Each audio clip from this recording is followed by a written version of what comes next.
अपन कौन है ये तो नहीं बता सकता, मगर उस प्लेन में टाइम बम फटने वाला है ये जरूर बता सकता है, इसलिए कि वो बम उधर हमने रखा है। अगर तुम लोग वो प्लेन और सारा पैसेंजर्स की जान बचाना चाहता है तो 1 घंटे के अंदर 1 करोड़ रुपया का बंदोबस्त करो। हम पैसा कहां और कैसा लेगा इसका वास्ते आधा घंटे के बाद फिर फोन करेगा। सर, इसके बाद प्लेन को इमीडिएटली वापस बुला लिया गया। सारे पैसेंजर्स और क्रू को सेफली उतर जाने के बाद प्लेन को यहां से बहुत दूर खड़ा कर दिया गया, क्योंकि अगर ये सच है तो प्लेन में हजारों लीटर पेट्रोल है जो कि खतरनाक साबित हो सकता है। प्लेन के वापस उतर जाने के बाद उसी आदमी का दोबारा फोन आया, वो भी सुन लीजिए। मुबारक हो, प्लेन वापस आ गया, सारा लोग बच गया, मगर 70 करोड़ का प्लेन बचाने के वास्ते 1 करोड़ तो देना ही पड़ेगा। देखो, ऐसे यहां बहुत से फोन आते हैं, शायद तुम जानते नहीं कि ऐसा मजाक करना भी जुर्म है। ठीक है, अगर तुम इसे मजाक समझता है तो फिर देखते हैं हम और तुम करोड़ों का ये धमाका। सर, ये आखिरी पोर्शन में दोबारा सुन सकता हूं? Sure sir. बस ठीक है, अगर तुम इसे मजाक समझता है तो फिर देखते हैं हम और तुम करोड़ों का ये धमाका। देखते हैं हम और तुम। सर, अगर मेरा शक सही है तो आपके ये 70 करोड़ बच गए। ठहरो, कहां जा रहे हो? सर, लगता है ये आदमी कहीं आसपास ही है। देखना यह है कि मेरा शक सही है या गलत। अहमद जी। नहीं भी जा रही है तो कम से कम हमारा सामान तो वापस किया जाए। सामान क्यों रोका गया हमारा? एक मिनट, आप लोग प्लीज जरा शांत हो जाइए।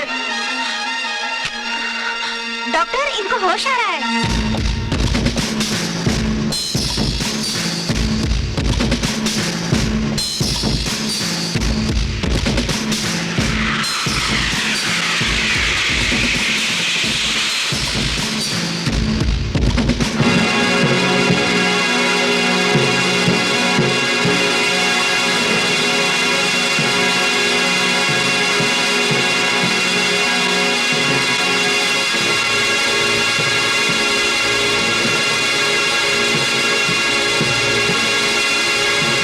धमाका दूर से इतना अच्छा नहीं दिखेगा।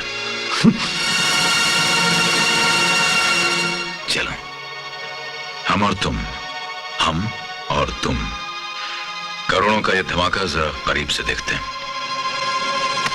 चलो। नहीं, मुझे हॉस्पिटल नहीं जाना, मेरी बच्ची प्लेन में रह गई है। ये देखिए, आप फिक्र मत कीजिए, सब ठीक हो जाएगा। यस सर, क्या हुआ इन्हें? सर, इमरजेंसी लड़ने का सुना तो बेहोश हो गई थी, और जब इन्हें होश आया तो इन्हें याद आया कि अपनी बच्ची प्लेन में भूल गई थी। कहती हैं कि मेरी बच्ची बाथरूम में थी। मामा, मामा, मामा, मामा, मामा, मामा।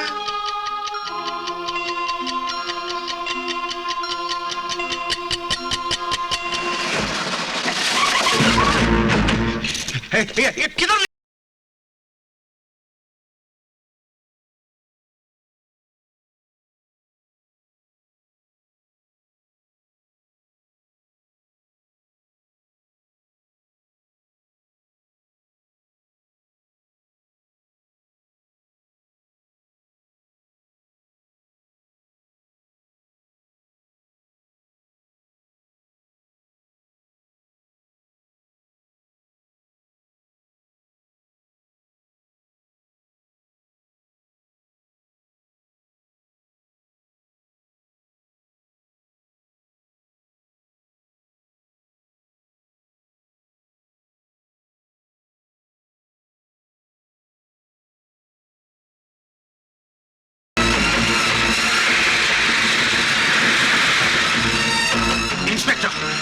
आप उनको यहाँ से हटाओ, आप उनको यहाँ से निकाल दो, खोल दो, आप उनको खोल दो। Let me go, you bastard, let me go, let me go, you bastard, ये प्लेन 2 मिनट में फटने वाला है। Let me go, ये प्लेन का टुकड़ा टुकड़ा होने वाला है। Let me go, you bastard, let me go, let me go। कहाँ रखा है बम? सीतामढ़ी के ऊपर एक खिलौने के अंदर।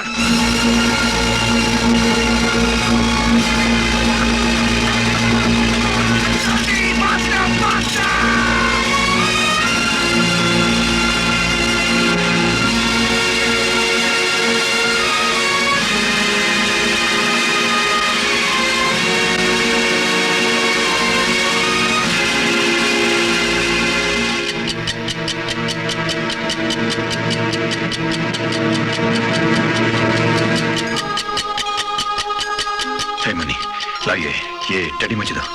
नहीं, ये टेडी मेरा है। लो, ओके ओके ओके ओके। ला बेटे, ये जो टेडी है ना, ये मुझे दे दो। ला नहीं। बेटे, ये गंदा टेडी। मेरे पास अच्छा चॉकलेट, ये देखो, ये चॉकलेट। तुम टेडी बैठ दो, मैं तुम्हें चॉकलेट देता हूँ। कम ऑन, आजा बेटे, टेडी मुझे।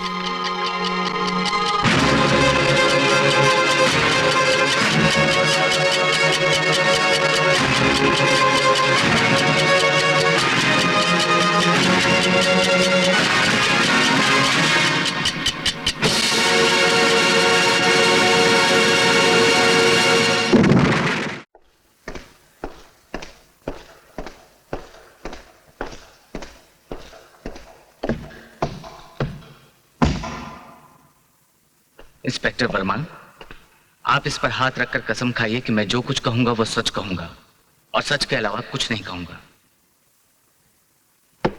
मैं इस किताब पे हाथ रख के कसम खाता हूं कि मैं जो कुछ कहूंगा सच कहूंगा और सच के अलावा कुछ नहीं कहूंगा।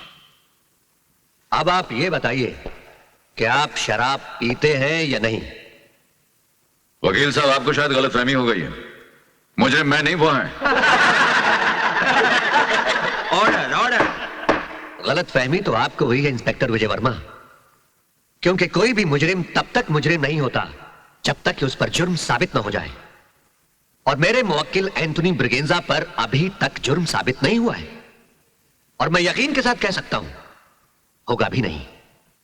अब आप मेरे सवाल का हां या ना में जवाब दीजिए। आप शराब पीते हैं या नहीं? हाँ, मैं शराब पीता हूं। जब आपने मेरे मुवक्किल एंथोनी ब्रिगेंजा को गिरफ्तार किया तब आप कितनी शराब पिए हुए थे? करीब आधी बोतल। इसका मतलब आप नशे में थे, और नशे की हालत में जो भी पहला शरीफ आदमी आपको दिखाई दिया आप उसी को पकड़कर मैं नशे में बिल्कुल नहीं था। मिलॉर्ड, अगर आप इजाजत दें तो मैं वकील साहब से कुछ कहना चाहता हूं। इजाजत है। Thank you sir. वकील साहब, आज के बढ़ते हुए जुर्म, यही चोरी, डकैती, कत्ल, मारधाड़, बलात्कार, इन सब की वजह ये मुजरिम तो हैं, मगर इनसे कहीं ज्यादा बड़े मुजरिम इन्हें कानूनी दांवपेंच से बचाने वाले आप जैसे लोग हैं। इस देश के बढ़ते हुए जुर्म में आप इनके बराबरी के हिस्सेदार हैं। जी हां, बराबरी के हिस्सेदार। कानून तोड़ने के लिए अगर इनके दिल से किसी ने खौफ हटाया है तो वो आपने हटाया, आप जैसे लोगों ने हटाया। कानून तोड़ने के लिए अगर इन्हें हिम्मत मिली है तो वो आपसे मिली है, आप जैसे लोगों से मिली है। और एक बात याद रखिएगा वकील साहब, ऐसे मुजरिमों को कानूनी दांवपेच से बचाकर आप समाज के खिलाफ एक जुर्म कर रहे हैं, एक बहुत बड़ा जुर्म।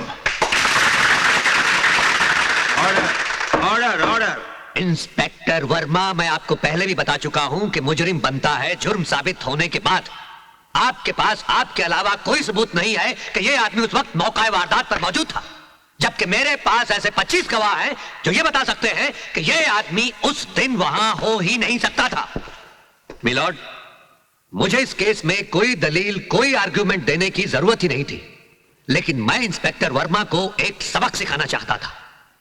कोर्ट और डिपार्टमेंट को यह बताना चाहता था कि इंस्पेक्टर वर्मा पुलिस डिपार्टमेंट के नाम पर एक धब्बा है, जिन्हें कानून अपने हाथ में लेने का शराब पीने से भी ज्यादा शौक है। इस बार तो यह बेचारा आधी बोतल की मेहरबानी से बच निकला, लेकिन अब तक न जाने कितने बेगुनाह, कितनी बार पूरी बोतल का शिकार हो चुके हैं।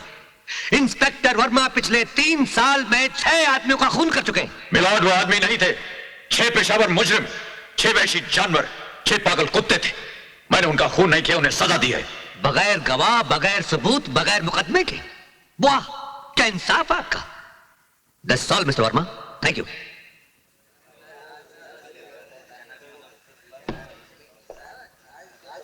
मिलॉर्ड, अब मैं अदालत का ज्यादा वक्त न लेते हुए सिर्फ इतना ही बताना चाहूंगा कि जिस दिन, जिस वक्त, जिस तारीख को यह हादसा हुआ, उस दिन mister Anthony Braganza Bombay hospital में बेहोश पड़े हुए थे। इनका अपेंडिक्स का ऑपरेशन हुआ था। ये रही इनकी हॉस्पिटल की सारी रिपोर्ट्स, लेकिन ये रिपोर्ट्स शायद फर्जी भी बनाई जा सकती हैं।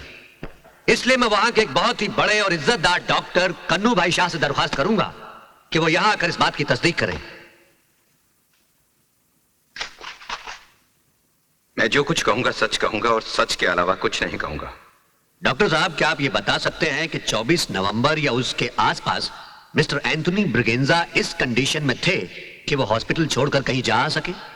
24 नवंबर को एंथनी ब्रिगेंजा बेहोश थे। He was under my observation. Thank you doctor. Mister Anthony Braganza को बाइज्जत बरी किया जाता है और पुलिस डिपार्टमेंट को ताकीद की जाती है कि इंस्पेक्टर वर्मा के खिलाफ इंक्वायरी की जाए। Congratulations mister Braganza. Thank you. आइए। चलिए।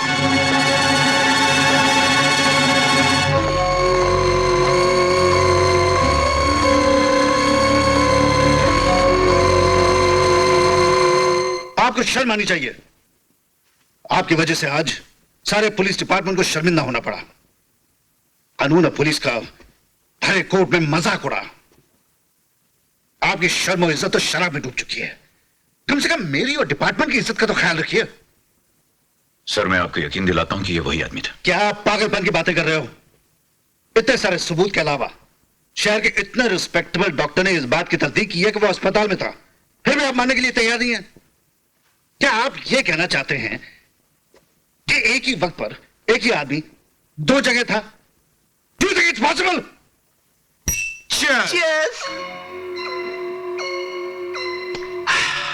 साला वो इंस्पेक्टर सोच सोच कर पागल हो गया होगा।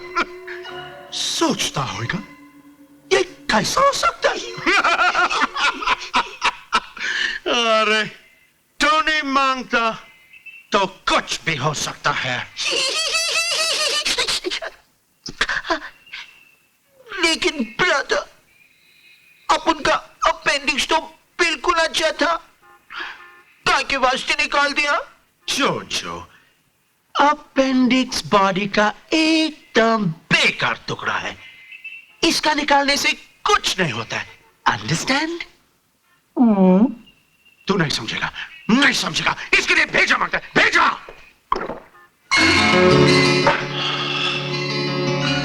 अपन का मम्मी बोलता था, टोनी डार्लिंग, अगर तुम अपना भेजा सही और राइट रास्ते पे चलाएगा तो एक दिन तुम बहुत बड़ा आदमी बनेगा, बहुत बड़ा।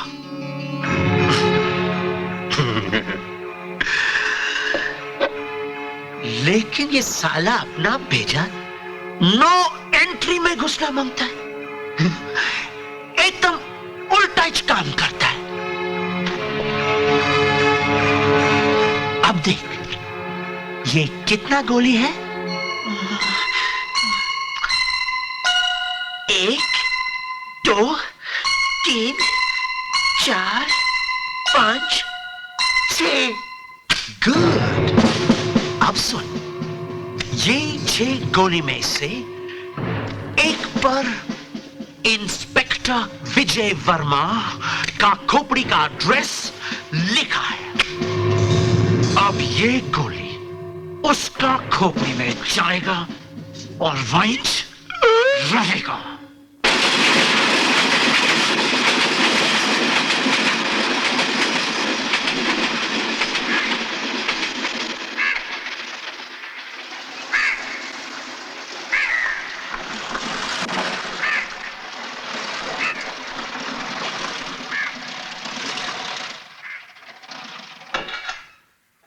कौन हो तुम?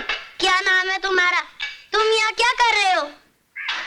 मेरा नाम विजय वर्मा है। मैं एक पुलिस अफसर हूँ और यहाँ अपनी गाड़ी ठीक करवाने आया हूँ।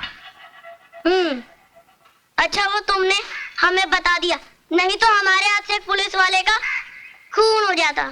और इसी गलती के लिए हमारे मम्मी पापा हमको बाथरूम में बंद कर देते।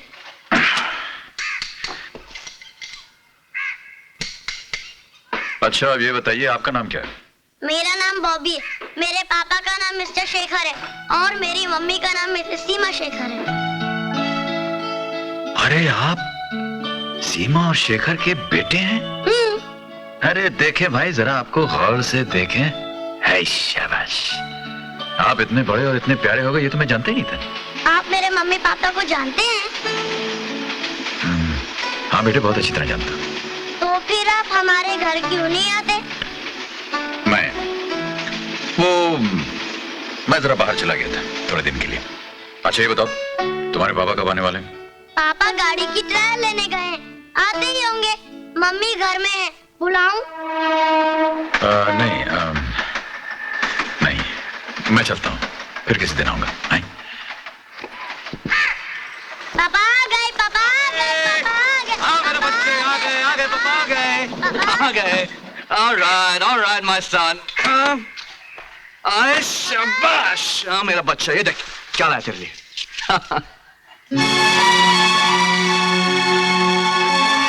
विजय,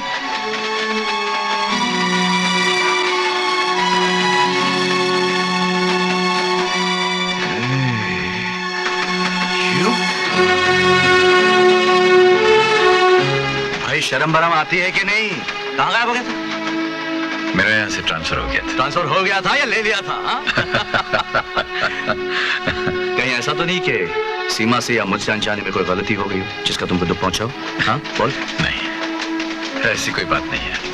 मैंने सोचा कि शादी के बाद तुम दोनों को अकेला ही छोड़ दूं, इसलिए कि कबाब में हड्डी बनने का भी क्या मतलब। चल अंदर चल, सीमा देखकर बहुत खुश होगी। चल यार, बस चलता हूँ यार, फिर किसी दिन आऊंगा। ये राम प्यारी। राम प्यारी? हाँ ये मेरी गाड़ी राम प्यारी। क्या हुआ इसे? ऐसे ही झटके ले रही थी, सोचा गैराज ले आओ, यहाँ आते ही ठीक हो गई। चलो ठीक तो हो गई, तो चल चलना यार। अब कम ऑन यार, कम ऑन विजय। सीमा, सीमा, सीमा देखो कौन है। विजय, इतने बरसों बाद शर्म नहीं आती तुम्हें? ओह, लगता है मियाँ बीवी ने एक ही जुमला रियाज करके रखा मेरे लिए। तो तू भी तो अपना वो जुमला बोल दे जो तूने हम लोगों के लिए रिहर्स करके रखा है। मेरा ट्रांसफर हो गया था, मैं यहाँ नहीं था। अंकल मैं आपकी गन देख सकता हूँ? हाँ हाँ जरूर देख सकते हैं बेटे, लेकिन गन जो है वो जरा लोडेड है, इसलिए इसको पहले खाली कर देना चाहिए। ये लीजिए। पापा, हाँ? मेरे को भी बर्थडे पे ऐसी ही गन चाहिए। अबे ये बच्चों की खेलने की चीज नहीं है, इसके लिए लाइसेंस लगता है। हाँ। अच्छा बॉबी, अंकल को गन वापस दो। Thank you uncle. Thank you. चलो अभी तुम्हें होमवर्क करना है। Good boy. बोल विजय, क्या पिएगा? ठंडा पानी। क्या कहा? पानी? हाँ, थोड़ी सी विस्की के साथ। ऑलराइट, सीमा, सीमा पानी ले। बहुत दिनों बाद मिले हैं, लेट्स सेलिब्रेट। हाँ, तुम लोगों को तो बस बहाना चाहिए पीने का। मेरे भाई याद है विजय बिल्कुल नहीं पिया करता था, पहली मर्तबा इसने हमारी शादी की खुशी में पी। लगता है उस दिन से इन्होंने इसे ऐसा मुंह लगाया कि आज तक नहीं छोड़ा। क्या करूं, मुझसे चीजें बहुत मुश्किल से छूटती। हमें तो तुमने बहुत आसानी से छोड़ दिया। नहीं नहीं, मैंने तुम्हें कहा, मेरा मतलब है कि मैंने तुम लोगों को कहाँ छोड़ा, बस थोड़ा सा दूर हो गया था। अब आता रहूंगा। अच्छा चलता हूँ। एक शर्त पर, आज शाम का खाना तू हमारे साथ खाएगा, ओके? आज शाम को नहीं यार, फिर किसी दिन। आज शाम को मैंने किसी से वादा किया हुआ। जरा हम भी तो सुने ये वादा आपने किससे किया? नहीं यार, ऐसी कोई बात नहीं। वो आज शाम को मैंने अपने छोटे भाई से मिलने का वादा किया।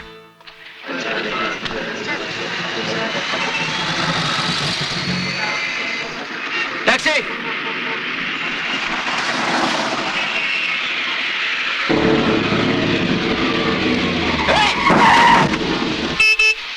हे मैडम, अंधी हो गई है क्या आप? हाँ मैं अंधी हो गई हूँ तुम्हारे प्यार में। नीतू, थोड़ी देर के लिए तो मैंने तुम्हें पहचाना ही नहीं। कैसी हो तुम? मैं बिल्कुल ठीक हूँ, और तुम कैसे हो? बिल्कुल फर्स्ट क्लास। अच्छा चलो बाकी बातें कार में। एक मिनट, मेरा बैग।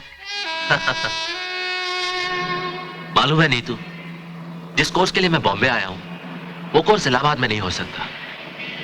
ये 1 साल का कोर्स है जिसमें मुझे पढ़ना भी होगा और पढ़ाना भी होगा। अच्छा, सबसे अच्छी बात तो यह है कि मुझे रहने की जगह कॉलेज में ही मिल गई। तो क्या तुम विजय भैया के साथ नहीं रहोगे?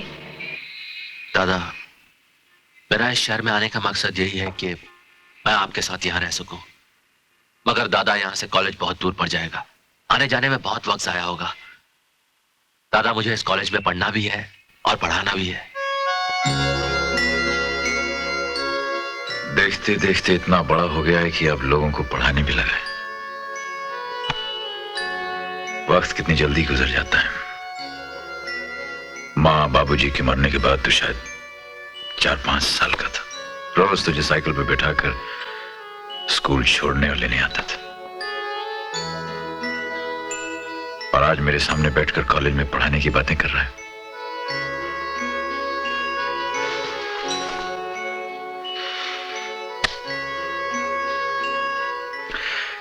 तू जानता नहीं तुझे खुश देखकर मुझे कितनी खुशी होती। और दादा, आप जानते हैं कि आपको इस तरह अकेले देखकर मुझे कितना दुख होता है। दादा, आप शादी क्यों नहीं कर लेते? शादी?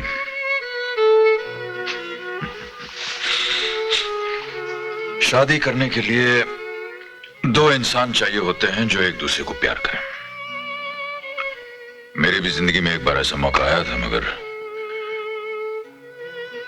वहां भी मैंने अपने आप को अकेला ही पाया। खैर, छोड़ो इन बातों को। हाय। ओ हाय, आओ नीतू।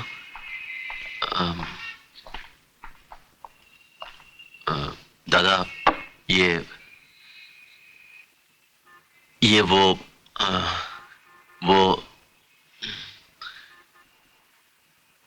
ये आगे भी बढ़ेगा या दादा ये दादा वो में ही अटका रहेगा? दादा, मेरा मतलब है ये। मैं बताती हूँ।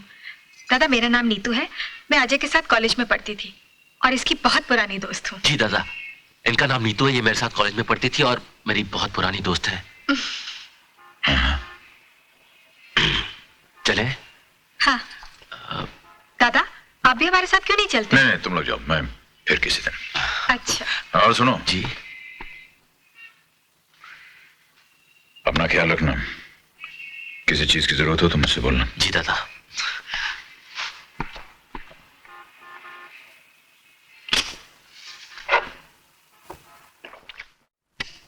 वेटर, एक बियर और। Yes sir.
अपन के बीच में टंगड़ी अड़ाने आता है। अरे लड़की का हाथ छोड़ दे, जाने दे भाई।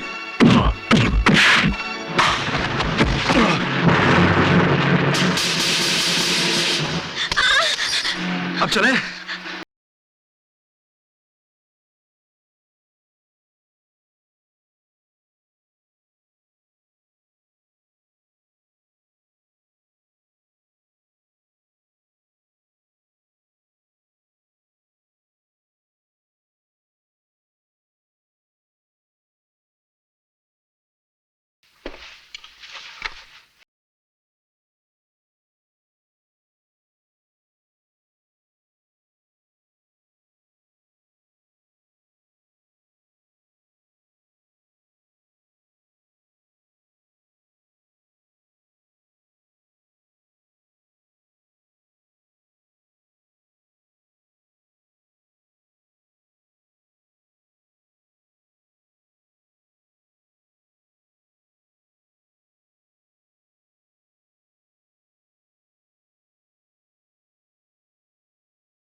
इसलिए मैं समझता हूँ कि कोई डिस्टर्ब नहीं होगा। मैं यहाँ बिल्कुल अकेली रहती हूँ। आप अंदर आइए ना।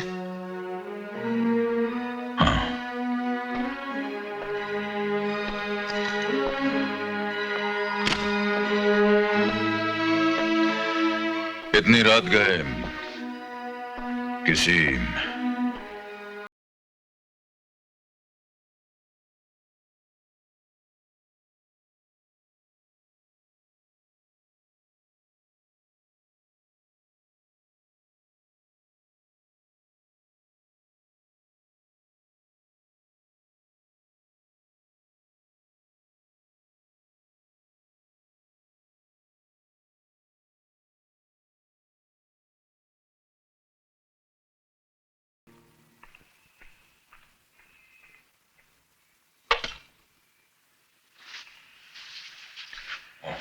आप बैठिए।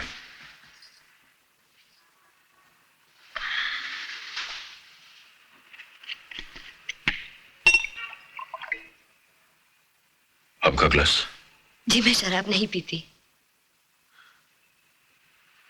तो फिर ये बोतल मेरे डैडी खत्म नहीं कर सके। माँ के मर जाने के बाद उनके पास जीने के लिए और कुछ नहीं था सिवाय शराब के। खैर छोड़िए इन बातों को।